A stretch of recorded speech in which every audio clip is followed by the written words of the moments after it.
जास्त केली होती, ती पण भेटायची शक्यता नाही. सरकार दुर्लक्ष करते. जबरदस्त आंदोलन उभा राहणार. शेतकऱ्यावर जितका अन्याय सरकार करल तितक्या पटीत बदला सरकार सोबत होणार. आपण एकदा बोललो या राज्यातला घराघरातला शेतकरी उभा राहणार, सरकारला सळोके पळो करणार. सरकारच्या बापाला नुकसान भरपाईपासून कर्जमुक्तीपर्यंत आणि हमी भावापर्यंत, पीक विम्यापासून तर सगळ्या भाजीपाल्यापासूनच्या सगळ्या वस्तूंना भाव वाढ द्यावा लागणार. त्याशिवाय लढा थांबत बी नाही आणि कोणा टप्पर बी नाही. मराठ्यांचा लढा थांबवायची, शेतकऱ्यांचा लढा थांबवायची. तो इतका मोठा लढा उभा राहणार आहे, पुन्हा देशात नसन राहिला. आणि इतके हाल 75 वर्षाच्या सरकारमध्ये कोणत्याच सरकारचे झाले नसते, इतके हाल होणार. आमच्याच लेकरा बाळाच्या मुळावर जर शेतकऱ्याच्या तुम्ही उठलात तर आम्ही नेत्याला गिनीत नाहीत, सरकारला मोजीत नाहीत. आमची जात शेतकऱ्याची, आणि ती बघा कशी रूमने घेऊन बाहेर येते आता. आणि मग सरकारला कळत आता मात्र बेकार आहे. या राज्यातली जी काही पावसाची परिस्थिती, या परिस्थितीमध्ये पंतप्रधान नरेंद्र मोदी आणि गृहमंत्री अमित शहा महाराष्ट्राच्या दौऱ्यावर आहेत. अशा परिस्थितीत तुमचं त्यांना काय सांगणं आहे? हे काय सगळ्या केलेल्या मागण्या महाराष्ट्रातल्या, कर्जमुक्तीपासून हमी भावापर्यंत, नुकसान भरपाई 100%, ओला दुष्काळ, ह्या आंदोलनात काही शिल्लक राहणार नाही. आणि ज्या मागण्या केल्यात त्या मागण्या पुऱ्या करायसाठी त्या दोघांनी सुद्धा राज्य सरकारला सांगावं. आणि केंद्राच्या अधिकारात येणाऱ्या जर मागण्या असतात तर त्याला तातडीने अंमलबजावणी त्यांनी देऊन शेतकऱ्यांना न्याय द्यावा. नसता आंदोलन तुम्ही नुसते बघतच राहणार आहे. सरकार म्हणून दोन्ही पण, केंद्रातलं आणि राज्यातलं, नुसते बघतच राहणार आहेत. हे आंदोलन आता काय करायचं, इतकं भयंकर आंदोलन उभा करणार. शेतकऱ्यांच्या चेहऱ्यावरती आनंद आणणार शब्द आहे आपला, बघा आणतो का नाही. आणि असा आनंद आणणार की शेतकऱ्याचे शान वाढणार. आणि कधीही वाटणार शेतकऱ्याला सरकारपेक्षा मोठा शेतकरीच, एवढी त्यांच्यात बळ आणि ताकद आणि ऊर्जा भरवणार आहे की त्याला जे आज वाटतंय सरकार ऐकत नाही गरीब शेतकऱ्याचं, आपलं कुणी नाही, शेतकऱ्याच्या पाठीमागं कुणी नाही, शेतकरी उघडा पडला तर हे आंदोलनावर आलो शेतकऱ्याला वाटणार सरकार फेकार आमच्या पुढे चिल्लर आहे. एवढ्या ताकदीनं करोडो शेतकरी त्याच्यात उतरणार. आणि कधीच न मिळणार शेतकऱ्याला मिळणार. 100-200 वर्षे सुखी होणार शेतकरी. तुम्ही बघाच फक्त आंदोलन. आणि सरकारला चांगलं माहिती आहे मी बोललो ते करतो, आणि शेतकऱ्याला पण माहिती आहे जात कोणची असू द्या, माझ्या मराठ्याला माहिती आहे मी बोललो ते करतो. राहिला विषय आता बाकीच्या जाती धर्माचा, जरी ते माझ्यासोबत नसतील आमच्या आंदोलनात म्हणतो मी, तरी त्यांना घरात माहिती, विरोधकाला माहिती आहे, सत्ताधाऱ्याला माहिती आहे आंदोलन करावं ते याच्यासारखं. नका का बळच मानणं ते आम्हाला, पण त्यांच्यात बसल्यावर ते म्हणतात आंदोलन करावं तर जरांगे पाटला सर. आणि ज्या दिवशी शेतकऱ्याचं उभा राहील त्याशिवाय सगळ्या जाती धर्मात शेतकरी तुम्हाला पुरेचे पुरे रोडवर दिसतील. कारण मी तिथं जात नाही आणलो, तर माझा गरीब संकटात सापडायला शेतकरी आणलाय. तिथं माणुसकी जिवंत ठेवली मी, आणि माणुसकी धर्म म्हणून शेतकऱ्याचा लढा उभा राहणार. आणि शेतकऱ्याच्या चेहऱ्यावर आनंदच आणणार, पण सरकारला पळोकी सोडत करून सोडणार, हे ठाम सांगतो. धन्यवाद. कर्नाटक राज्यामध्ये जी अशी अतिवृष्टी झाली आहे तिथल्या सरकारने भरीव मदत दिली, मात्र राज्यात अशी परिस्थिती असताना आपल्याकडे काही त्याची तिथं काय आहे, तिथला शेतकरी जातीच्या पक्षाच्या पलीकडे जातो. ताबडतोब शेतकरी म्हणून एक होते. इथं असं आहे, इथं राजकारण आधी आणि मग शेतकरी. तीच तर रोड बदलायची ना, जशी आम्ही आमच्या मराठ्यात बदली. आधी जात आणि मग तिकडे सत्ता फेत्ता ते पक्ष. तसं शेतकऱ्यात एक आपल्याला नवीन पायंडा पाडावा लागेल.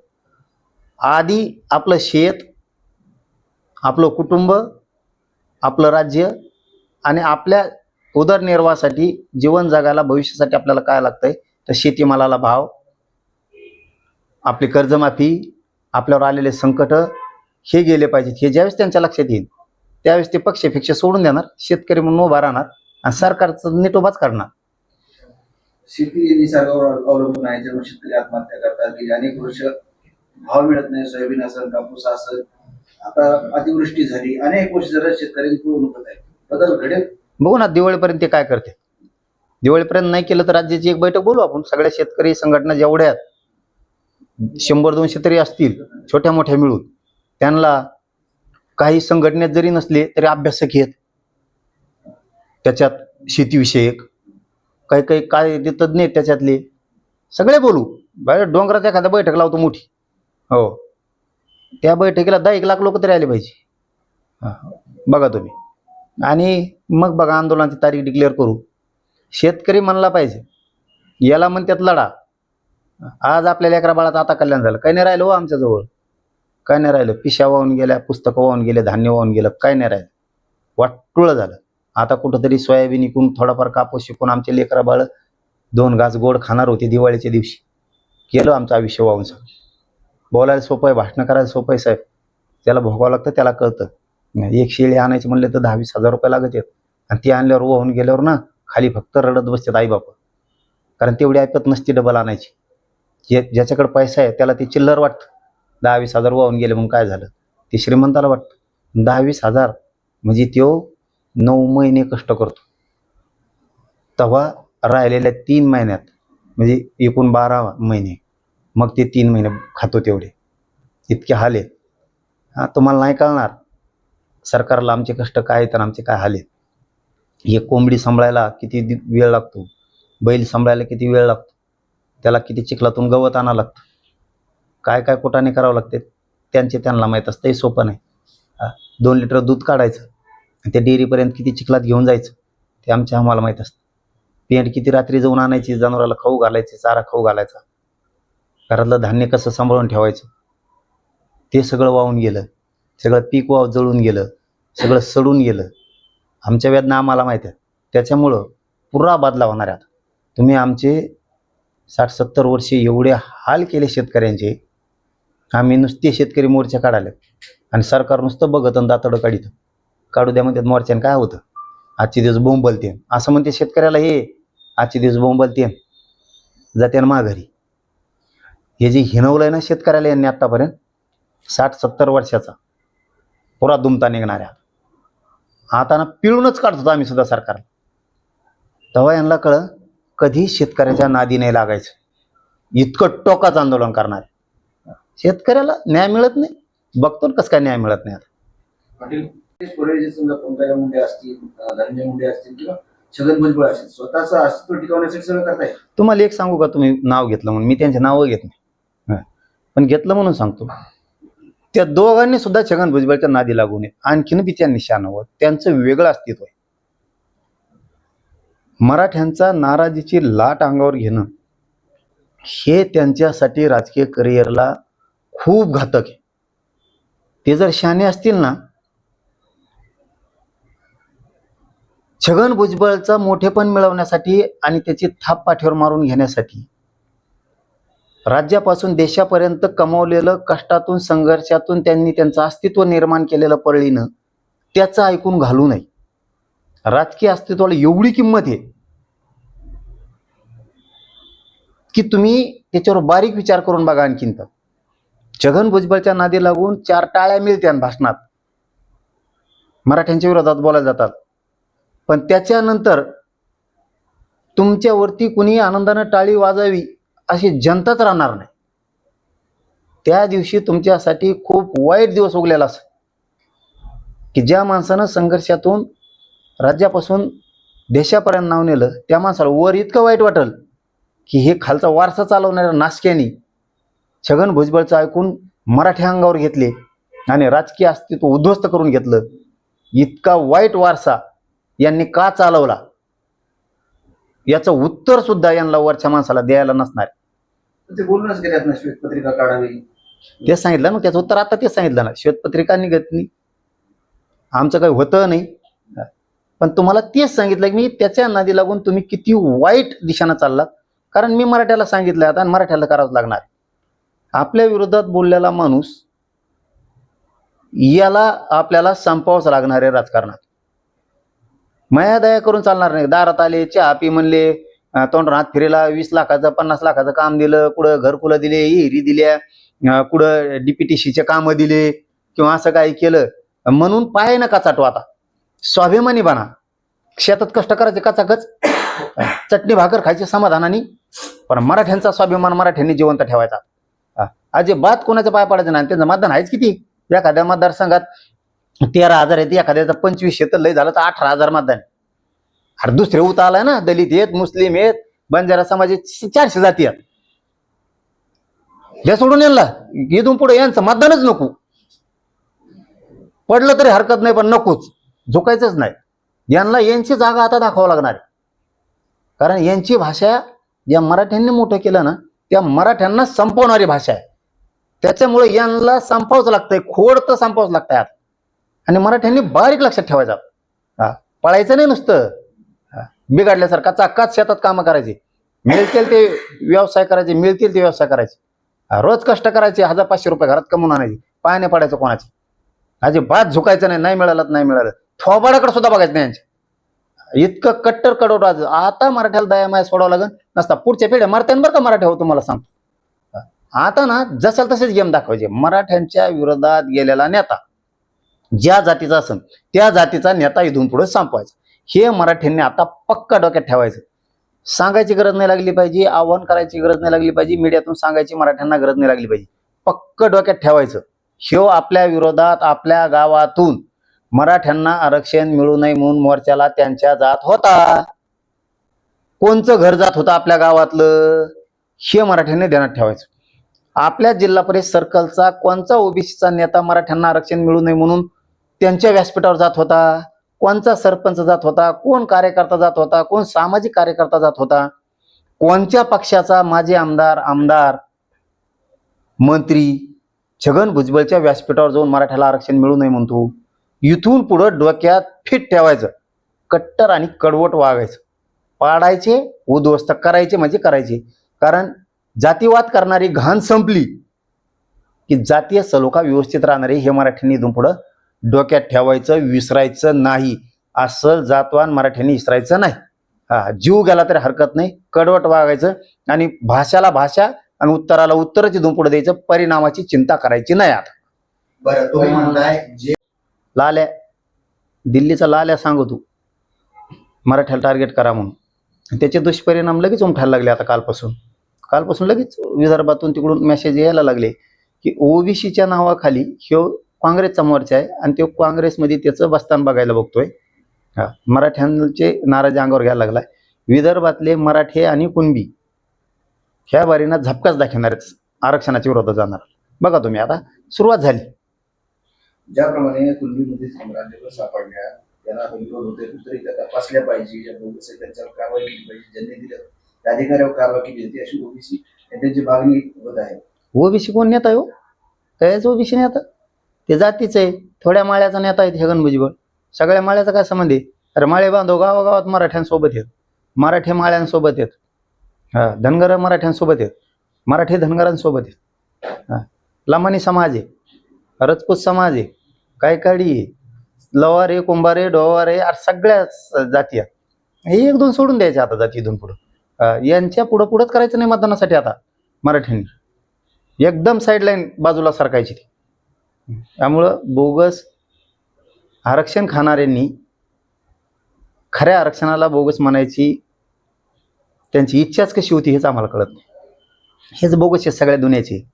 लमाण्याचं आरक्षण खातेत, बंजारा समाजाचं वाटोळं करून टाकलं, बोगस आरक्षण दुसऱ्या जातीच खाल्लं. म्हणले आम्ही तुमच्यासारखे दिसतो म्हणे, हे कोणासारखे हे दिसत येत, हे खातेत आणि हे काय बोगस म्हणणार आहेत? अहो ओरिजिनल कुणबी नोंदी आहेत ते कायद्यानं शोधलेल्या, म्हणजे शिंदे समितीने शोधलेल्या नोंदी, ओरिजिनल अस्सल नोंदी आहेत.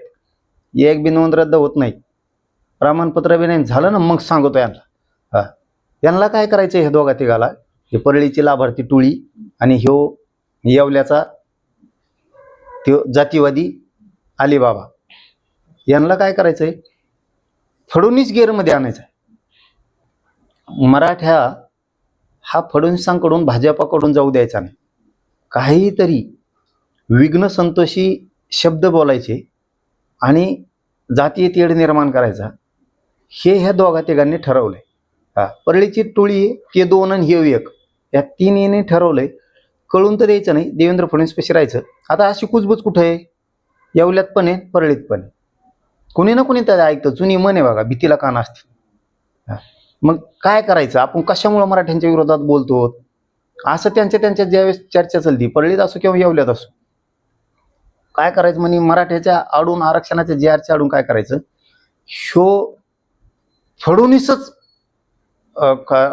खड्ड्यात गेला पाहिजे. एवढं मोठं षडयंत्र शिजायले. आता आपल्यापेक्षा हुशार देवेंद्र फडणवीस येतात आणि त्यांच्याकडे यंत्रणा पण आहे ना, त्यांनी याच्यावर बारीक लक्ष दिलं पाहिजे. हे खरंच होतंय का? खूप मोठं षडयंत्र शिजायला लागले ते दोघं तिघं. ओबीसीच्या नावाखाली आरडून डॅमेज करायचं फडणवीसला, फडणवीस गिअरमध्ये आणायचं. ही सुद्धा यांची राजकीय अस्तित्वासाठी प्लॅनिंग सुरू आहे. आणि त्यांच्यात ना नुसतं श्रेयवादाची लढाई सुरू झाली. मी ओबीसीचा नेता का तू ओबीसीचा नेता, तू ओबीसीचा नेता का मी ओबीसी नेता, नुसती वडाताड सुरू झाली. कारण धनगरांचे काही बांधव चांगली लिडरशिप करायला लागलेत. ते येवल्याच्या अलिबाबाला खपत नाही आणि परळीच्याही टोळीला खपत नाही. मग काय करायचं? लिडरशिप तर तिकडे जाईल. यालाच लागतं ना हमेशा चिवडायला, येवल्याला गंधारीला जाऊन हमेशा यालाच चिवडायला लागतं. त्याला वाटतं मग इतका हुशार दुसरा कुणीच नाही, दुसऱ्याला नेता होऊन देत नाही, मानणं मांडून देत नाही. आणि ही श्रेयाची लढाई सुरू झाली त्यांच्या. त्याच्यामुळे आम्ही लोड न घेत. आपल्या आरक्षणाला जर धक्का लागला रे बाबा, मग तुम्हाला सांगतो कचका काय असतो. जर यांच्या मागे ओबीसी समाज असेल किंवा त्या समाजाचे जे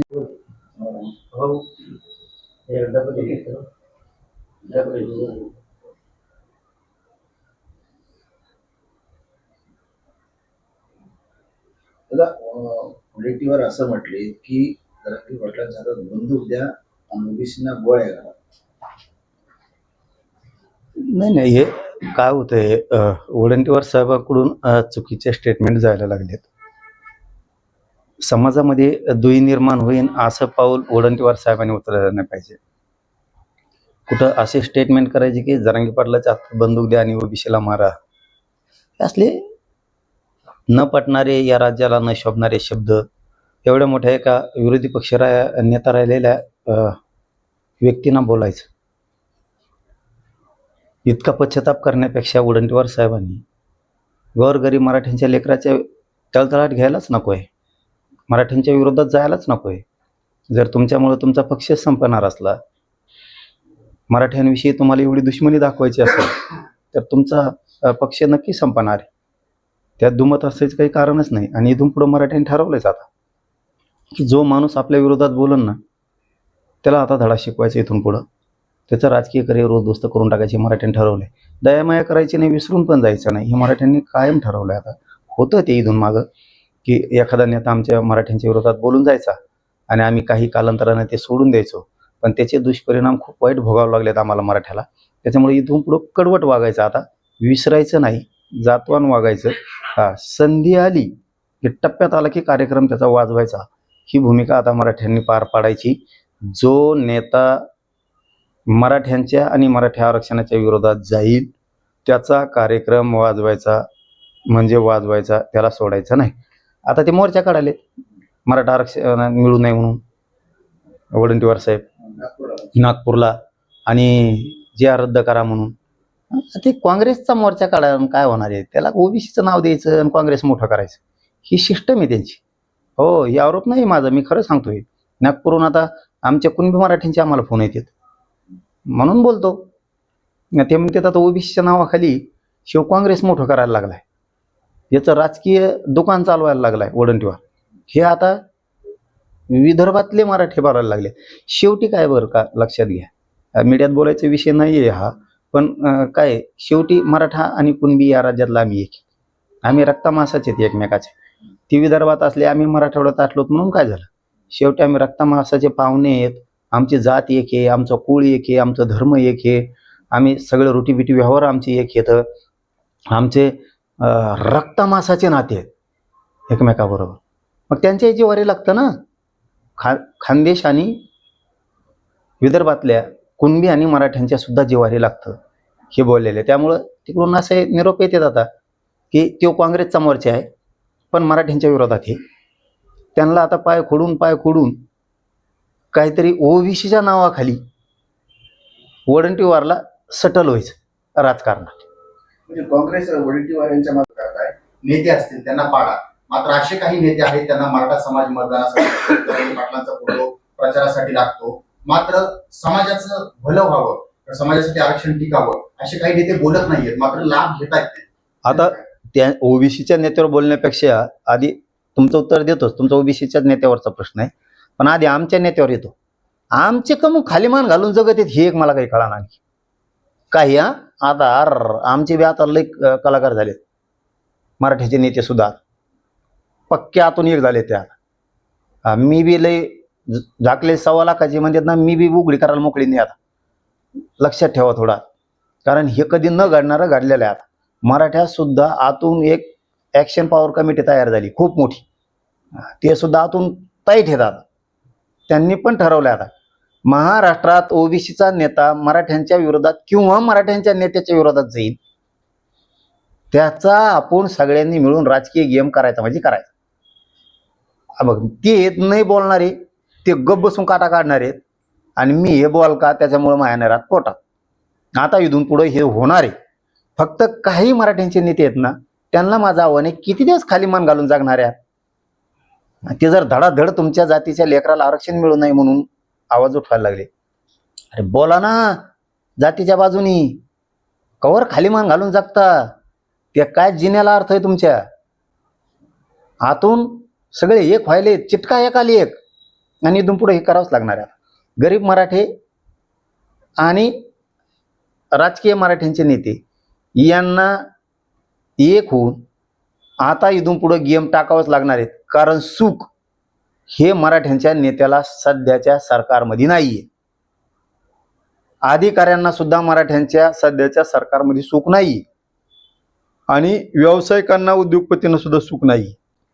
म्हणून गरीब मराठी आणि मराठ्यांच्या नेत्यांना मिळून खूप चांगल्या पद्धतीनं डोकं लावून, काही कळत आणि काही न कळत डावं टाकून मराठ्यांच्या विरोधात काम करणाऱ्या ओबीसीच्या नेत्याचा वेळेवर गेमच करावा लागणार आहे. आणि हे मात्र सगळ्यांनी, गरीब मराठ्यांनी आणि मराठ्याच्या नेत्यांनी लक्षात ठेवा. आता गेम टाकायला सुरुवात करा, त्याच्याशिवाय पर्याय नाही. कारण त्यांच्यात असं झाले, आम्ही बोलत नाहीत, संयम धरतो म्हणून ते जास्त माजाडेव करायला लागले. आमच्या सगळा पुरुषार्थ आहे, सगळा ज्या नाही त्या ताकदीनं खेटायची ताकद आहे. फक्त आम्ही संयमाने आहेत म्हणून त्याचा गैरअर्थ घेऊन तुम्ही जरा माच कमी करा. एवढं ओबीसीच्या नाही, त्या जातीच्या नेत्याने ध्यानात ठेवायचं. ओबीसीचा नेताच नाही, 450 जाती आहेत, सगळ्या जातीचा देवारा केला यांनी, बाकीच्याचा काही संबंध नाही. हे 2-3च आहेत. बरं, दुसरीकडे जी भावना आहे ती वडट्टीवारांनी बोलून दाखवली आहे. तेच मी पण म्हणलो ना, आमचं सुद्धा सत्यानाश केला तुम्ही. आमचं तेच म्हणणं आहे, तुमच्याच प्रश्नात तुमचंच उत्तर आहे, तुमच्याच प्रश्नात तुमचंच उत्तर आहे.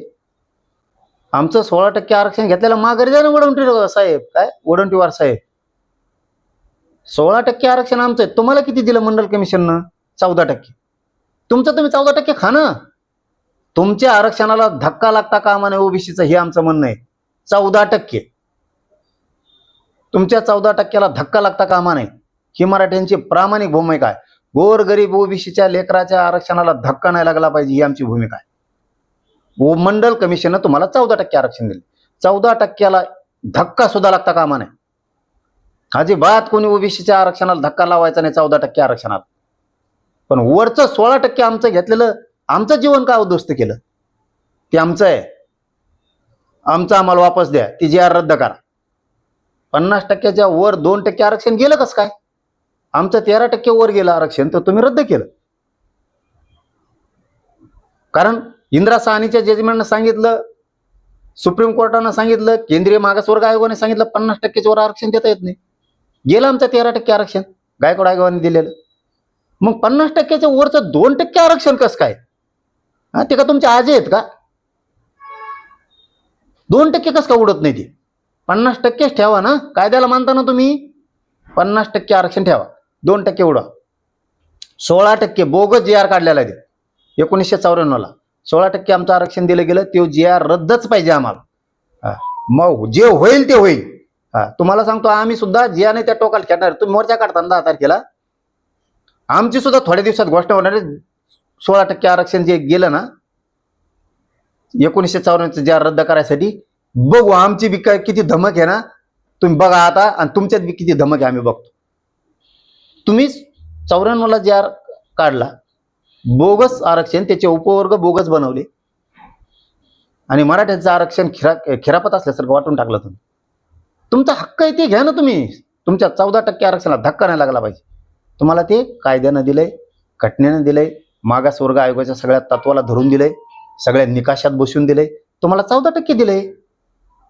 वरचं 16% आरक्षण आमचं आहे, ते आम्हाला पाहिजे.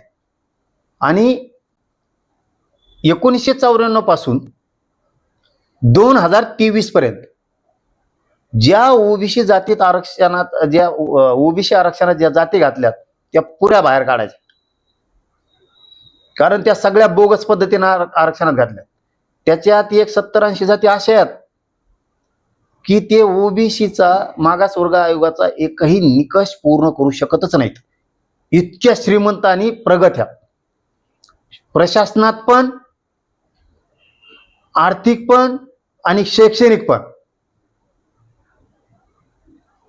तुम्ही त्या बॅकवर्ड क्लासमध्ये बसतच नाहीत. कसं काय गेलात तुम्ही त्याच्यात? त्याच्यामुळे त्या जाती सुद्धा बाहेर काढायच्या. ओबीसी नेत्यांनी जी बैठक झाली तसं मुख्यमंत्री बळी पडतील या दबावाला? नाही, आता ते तिकडे येते. आता पिशा बराबरी सुरू झाली. आता पिशी बराबरी सुरू झाली. आता कारण मी सांगताना सांगितलं ना, मी थांबलो त्याच्यासाठी की आता सगळं सांगायचं नसतं, काही हे करायचं नसतं. म्हणून मी बोलता बोलता लगेच गप झालो. मग गाडी पेटली का सगळं सांगत असं आहे ते. त्याच्यामुळं ना फडणवीस साहेबांनी बरोबर हेरलंय आता आणि योग्य ट्रॅक पकडला की मराठ्यांना सुद्धा सोडून चालणार नाही.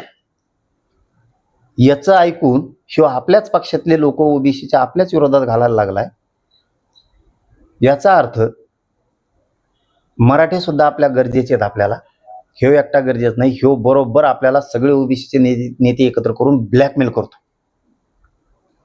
आणि ते बघतेत मग शब्द प्रयोग कोणाचा कसा आहे, कोण काय बोलतोय, काय बोलतोय, आपल्याकडूनच खातोय का. आणि मान आली त्याने बघा फडणवीस साहेबाची कशी. तुम्ही, मी सुद्धा बारीक निरीक्षण करतो. आता मी बी मराठ्याचा आहे, क्षेत्रीय मराठ्याचा आहे. मी बी लय मुरलो याच्यात. आता त्यांच्या मानूनच कळतं कोणाकोणाचा खोटा उपटणार आहे. हा, खरंच ना, हसू नका, खरं सांगतो मी तुम्हाला. कारण तो माणूसच आहे. त्यांनी मोठं बी केलं ओबीसीच्या नेत्याला. पण तेच ओबीसीचे नेते जर त्यांना संपवणार असली तर ते सुद्धा हे ओबीसी नेते जर राखच करून टाकणार. कारण ती परिस्थिती आता यांनी तयार केली आहे ओबीसीच्या नेत्यांनी. त्यांना ती पाऊल उचलायची. त्यांनी ओबीसीच्या नेत्याला खूप जीव लावला फडणवीस साहेबांनी. पण ते आता त्यांच्यात डोक्यावर मुतायला लागली. त्यांच्या ते लक्षात यायला लागलं, अरे हे तर उलट व्हायला लागलं आता.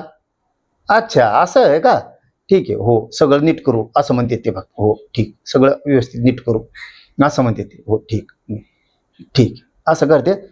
त्याचा अर्थ यांना बापेत कळा ना काय व्हायला लागले.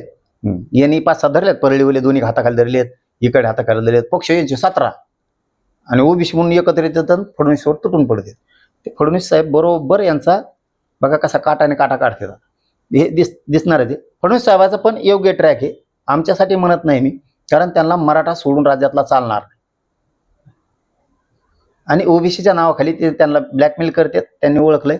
कारण फडणवीस साहेबांची एक गोष्ट लक्षात आलेली, मराठ्यांचा सरकारी दस्तऐवज म्हणजे क्लिअर सांगतो मी तुम्हाला प्रेसच्या माध्यमातून सुद्धा. फडणवीस साहेबांच्या एक गोष्ट लक्षात आलेली, विखे साहेबाच्या पण आणि आमच्या शिंदे साहेबाच्या पण, की मराठवाड्याचं हैदराबादचं गॅजेटियर आहे आणि तो हे सरकारी दस्तऐवज महसुली पुरावा आहे. मराठ्यांना मराठवाड्यातल्या आरक्षण द्यावंच लागणार. सातारा संस्थांचं गॅजेटियर, कोल्हापूरचं गॅजेटियर, पुण्याचं गॅजेटियर, अंश संस्थांचं गॅजेटियर हे सरकारी दस्तऐवज आहे, सरकारी महसुली पुरावा आहे, हे द्यावाच लागणार आहे. नाही दिलं तर मराठी विरोधात जरी सगळे गेले तर नुसते ओबीसीचे नेते जवळ धरून करायचं काय. त्यामुळं मराठ्यांना कुणबीतून आरक्षण 100% मिळणार. प्रमाणपत्र सुद्धा सगळे खरे आहेत. शिंदे समितीनं शिवादलेले आहेत. त्याच्यामुळं मराठ्यांचं मन दुखावलं असं एकही सरकारकडून पाऊल उचललं जाणार नाही. एकही प्रमाणपत्राला बाधा होणार नाही. ते थांबणार नाहीत. कोणतंही प्रमाणपत्र चुकीचं नाही. आणि गॅजेटियरचे सुद्धा प्रमाणपत्र द्यायला सुरुवात होईल. मी संयमानं घेतोय आणि मराठ्यांनी सुद्धा घ्यायचं. आपण जाऊ सगळ्या आरक्षणात. फक्त कट्टरपणा आणि आता दयामाया सोडायची. मराठ्याच्या आरक्षणाच्या विरोधात गेलेला नेता पाडायचा म्हणजे पाडायचा. पाटील, तुम्ही अंतरवाली स्तरातील उपोषणाला बसले होते, मात्र या बैठकीला त्यांना बोलवलं नाही, त्यांना डावलण्यात आलं. कुठेतरी प्रतिमा खराब झाली किंवा ते ओबीसी नेते मानतच नाहीत म्हणून बोलवलं नाही. काय वाटतं तुम्हाला? नेते संपर्क चालले ओबीसीचे? नाही, मी त्याला पोहोचतच नाही, महत्व देत नाही, बोलत नाही. आणि मी कसल्यावर उत्तर द्यायला बांधील पण नाही. मी कसल्याला गेणी तर नाही, मोजत नाही. माझं फक्त एकच म्हणणं आहे, मराठ्याचं धनगराचं काहीच नाही आहे. कुठं प्रेमाचे संबंध आहेत, एकमेकात चांगल्या भावनेचे एकमेकाविषयी वागणूक आहे, एकमेकाविषयी प्रेम आहे, दयामाया आहे. विनाकारण छगन भुजबळचं ऐकून भांडण विकत घ्यायचं आणि मराठ्यांच्या विरोधात जायचं, एवढंच आम्हाला फक्त पटत नाही. तुम्ही तुमच्या जातीसाठी, गोरगरीब धनगरांसाठी लढले तर आतापर्यंत धनगराच्या लेकराचं आयुष्याचं कल्याण झालं असतं. जसं की बंजारा समाज सावध झाला. बंजारा समाज ज्यांना आपलं म्हणला त्यांनीच बंजारा समाजाचं वाटोळं केलं आणि बंजारा समाज डायरेक्ट अलिप्त झाला. या युगात कुणी कुणाचं नाही हे बंजारा समाजाचं लक्षात आलं. आपली लढाई आपल्यालाच लढावं लागेल आणि आपले लेकरं आपल्यालाच मोठे करावं लागतील. ज्याला आपण दिलं त्यांनीच आपलं वाटोळं केलं. तसं धनगर समाजाने सुद्धा हुशार होणं गरजेचं आहे. हे असे राजकारणी आहेत की यांच्या राजकीय अस्तित्वासाठी, मंत्रिपदासाठी आणि स्वतःला मिळवण्यासाठी समोरची जात संपून टाकायला बसलेत. त्याच्यामुळं ओबीसीतल्या, मायक्रो ओबीसीतल्या, 18 पगड जातीतल्या लोकांनी हुशार होणं गरजेचं आहे. कारण गावखेड्यात आणि या महाराष्ट्रात मराठ्यांनी सगळ्या जाती धर्माला सांभाळले आणि सगळ्या जाती धर्मांनी मराठ्यांना सुद्धा सांभाळले. दोघांनी एकमेकावरती सारखं प्रेम केलेलं आहे. एखादी जात नासकी निघाली, लाभार्थी टोळी, आणि त्यांनी आपला सगळ्यांचा वापर केला तर असल्याला बाजूला करा आणि बाकीच्या जाती सगळे विचारानं राहा आणि पुढं जा. यांच्या वाचून कोणाचं काही गुतलं नाही हे सुद्धा ध्यानात ठेवा. हे लाभार्थ्या टोळीपासून लोकांना, बाकी सगळ्या जाती धर्माला लांब जावंच लागणार आहे, कारण हे दुसऱ्याला सुधरून देत नाही. भाजप आमदार गोपीचंद पडळकर म्हणतात की 58 लाख नोंदी नसून फक्त 48 कोंडण्याचा प्रयत्न केला. त्यानंतर मुख्यमंत्र्यांची भूमिका, त्यानंतर मराठा समाज कुठेतरी मुख्यमंत्री मध्ये सापडलेले आहेत. यामध्ये काही तोडगा निघेल की नाही निघेल हे माहित नाहीये, मात्र संभ्रम वाढत चाललाय. मुख्यमंत्री कोंडी सापडलेले नाहीत हे मी जबाबदारीनं स्टेटमेंट सांगतो. आत्ताशिक मुख्यमंत्री योग्य लाईनवर आहेत. देवेंद्र फडणवीस साहेबांनी आत्ताशिक योग्य ट्रॅक पकडलाय. त्यांच्या आत्ताशिक डोक्यात आलाय. आता प्रत्येक वेळेस छगन भुजबळ आणि तो काही ओबीसीचे नेते तयार करतो भाजपमधलेच आणि भाजपाच्याच अंगावर घालतो आणि ब्लॅकमेल करतो. हे फडणवीस साहेबांच्या सुद्धा आता पक्क लक्षात आले. सत्यत राहायचं फडणवीस साहेबाचे. आता छगन भुजबळला मंत्रिपद कोणी दिलंय? फडणवीस साहेब. भाजपाचे नेते कोण आहेत बोलणारे मराठ्याला आरक्षण देऊ नये? छगन भुजबळने जमा केले. अंगावर कोणाच्या घातले? देवेंद्र फडणवीस साहेबाचे. ते का बोळ्यानं दूध पितो का देवेंद्र फडणवीस? त्याला अक्कल नाही, कळत नाही हे काय चाललंय. त्यांनी बरोबर ह्यारा ओळखला. आपल्यात राहतो, आपल्यात खातो, मंत्रिपद आपल्याकडून घेतो, परत आपल्याच पक्षातले ओबीसीचे नेते एकत्र करतो आणि आपल्या अंगावर घालतो. ते अजिबात कोणीत आलेले नाहीत. ते मजा बघत आहेत. काय काय बोलतोय कोण? भाजपाचा मंत्री काय बोलतोय ओबीसीचा?